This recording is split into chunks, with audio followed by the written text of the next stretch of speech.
தானியத்தில் கொண்டக்கடலையை சொல்கிறோம், குரு பகவானுக்கு மிகவும் பிடித்தமானது.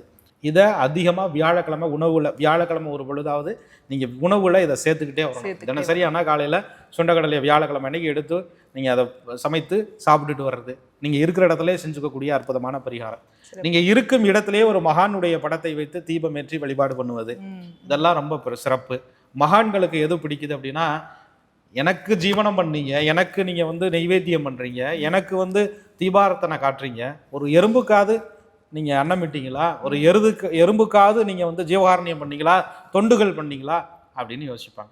அதனால் நீங்கள் வீட்டிலையே வியாழக்கிழமை அன்னைக்கு எறும்பு புற்றுக்கு, உயிரினங்களுக்கு, பட்சிகளுக்கு, பறவை இனங்களுக்கு, பைரவருக்கு, கிளிகளுக்கு, அங்கே இருக்கக்கூடிய குருவிகளுக்கு உணவு தானம் செய்ய செய்ய செய்ய செய்ய உங்களுக்கு கர்மா கழிஞ்சுக்கிட்டே வந்துடும். அதுவே மாபெரும் வெற்றியை தேடி கொடுக்கும். திருமண வயதில் இருப்பவர்கள் இதெல்லாம் செஞ்சுட்டு வந்தாங்கனாலே நல்ல மன வாழ்க்கை அமையும்.